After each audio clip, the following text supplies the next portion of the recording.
First fridge வந்து நம்ம எதுக்காக யூஸ் பண்ணுறோம் அப்படின்னு பார்த்தீங்கன்னா, வெளியே வச்சுருந்தா கெட்டு போகுது, அதனால் உள்ளே வைக்கிறோம். இந்த கெட்டு போகுதுன்றது என்ன கான்செப்ட்னா, வெளியே வந்து அந்த ஹீட், அந்த டெம்பரேச்சர் இருக்கும்போது பாக்டீரியாலாம் ஃபாஸ்ட்டாக மல்டிப்ளை ஆகும். ஸோ இந்த டெம்பரேச்சரை நம்ம குறைச்சிட்டோம் அப்படின்னு சொன்னால் நல்லாவே அதை வந்து கண்ட்ரோல் பண்ண முடியும். ஸோ ஸ்பாயிலேஜை அவாய்ட் பண்ணலாம். ஸோ இதுக்காக எடுத்து நம்ம ஃப்ரிட்ஜில் வைக்கிறோம். அந்த காலத்துலேருந்து இது மெஷர்ஸ் இருக்குது. ஃபஸ்ட்டு ஹண்டிங் ப்ராசஸ் ஆரம்பித்தப்போவே வந்து முதல்ல மட்டும்தான் ஒரு அடி அடித்து ஒரு மிருகத்தை பிடிச்சாங்களா, சாப்பிட்டாங்களா, அதோட முடிஞ்சது. அதுக்கு அடுத்து பசிக்கும் போது திருப்பி போய் வேட்டையாடினாங்க. ஆனால் அதுக்கப்புறமாவே they also started to develop. என்ன ஆச்சு அப்படின்னா, ஸ்டோரேஜ் கண்டுபிடிச்சாங்க. அப்போ வந்து கேவ்ஸ்குள்ளெல்லாம் போய் வைக்க ஆரம்பித்தாங்க. டீப் கேவில் வந்து சில்லுன்னு இருக்கும், அந்த இடத்துல வைக்கிறது. ஸ்ட்ரீம், இந்த குளிர் ஸ்ட்ரீம்ஸ் இருக்கும், அதுக்குள்ளே தண்ணியில் நடுவில் வைக்கிறது.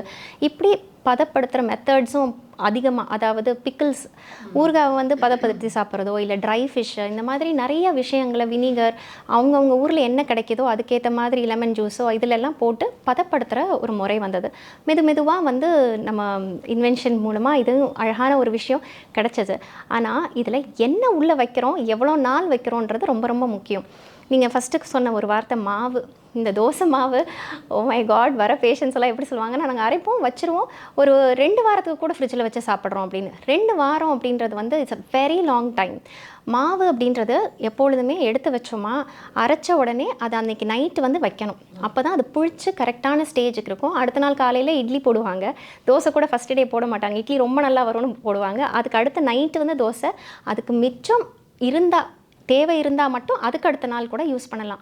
அடுத்த நாள் காலையில் மட்டும்தான். இதுவே ஜாஸ்தி, அடுத்த நாள் காலையிலேயே ஒரு நாள் மட்டும் அரைச்சி யூஸ் பண்ணிங்க அப்படின்னா it is very very safe, especially இப்போ இருக்க லைஃப் ஸ்டைலுக்கு. எதனால் அப்படின்னு பார்த்தீங்கன்னா, மாவை வந்து நீங்கள் ரொம்ப நாள் உள்ள ஃப்ரிட்ஜில் வைக்கும்போது அதோட புளிக்கிற நேச்சர் வந்து ஜாஸ்தியாகும்.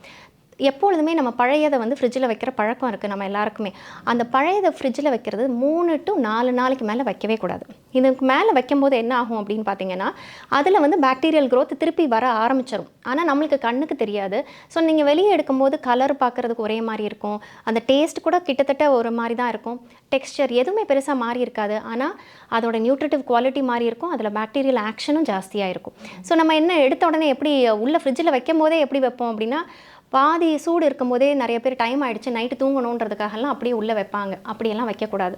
அப்படி வைக்கும்போது என்ன ஆகும்னா, அந்த ஹீட் தானே நம்ம சொன்னோம், அதில் தானே பாக்டீரியல் க்ரோத் இருக்கும். ஸோ இந்த ஹீட், பாதி சூடுங்கிறப்ப குழம்பு அது மாதிரி தான் சொல்கிறீங்களா? நல்லா ஆற வச்சு, பாலாக இருந்தாலும் சரி எதுனாலுமே நல்லா ஆற வச்சு கூல் டவுன் பண்ணிவிட்டு அதுக்கப்புறம் தான் ஃப்ரிட்ஜ்லேயே வைக்கணும்.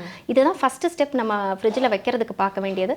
அடுத்து உள்ளே வச்ச பொருட்களை வந்து நம்ம வந்து எடுத்த பிறகு அந்த சில்னஸ் போகணும். நிறைய பேர் என்ன சொல்லுவாங்க, இப்போ சட்னி எல்லாம் வைப்பாங்க, அது வெளியே எடுத்து வச்சுட்டு ஆறிடுச்சு, சில்னஸ் போயிடுச்சுன்னா அப்படியே யூஸ் பண்ணுவாங்க. அதை ரீஹீட் பண்ணலை அப்படின்னு சொன்னால் அதில் பாக்டீரியல் க்ரோத் இருக்க வாய்ப்பு இருக்குது. எஸ்பெஷலி 3-4 நாளைக்கு மேலே இருந்தால், நான் சொன்னேன் இல்லையா, 3-4 நாளைக்கு மேலே பாக்டீரியல் க்ரோத் ஆக்டிவிட்டி அதில் இருக்கும். ஸோ நீங்கள் அதை அப்படியே எடுத்து ஒரு வாரம் கழித்து யூஸ் பண்ணிங்க அப்படின்னா அதில் இருக்க அந்த பாக்டீரியாவை சேர்த்து எடுத்துப்போம். இதனால் என்ன, எங்களுக்குலாம் ஒன்றுமே ஆகலையே அப்படின்னு நிறைய பேர் சொல்லுவாங்க. ஆனால் என்ன ஆகும் அப்படின்னு பார்த்தீங்கன்னா, உங்களோட இன்டெஸ்டைனல் ஃப்ளோரான்னு சொல்லுவோம் இல்லையா, நல்ல பாக்டீரியாலாம் இருக்கும், அதெல்லாம் வந்து மெதுவாக இந்த மாதிரி ஃபுட்டு போகும்போது அழிஞ்சிட்டே இருக்கும். இது ஒவ்வொரு பீரியட் பார்த்தீங்கன்னா அதனால அசிடிட்டி வரலாம், ப்ளோட்டிங் இருக்கலாம், இன்டைஜஷன் இருக்கலாம். இதெல்லாம் இதுக்கும் சம்பந்தம்னே யாரும் யோசிக்க கூட மாட்டோம் நம்ம.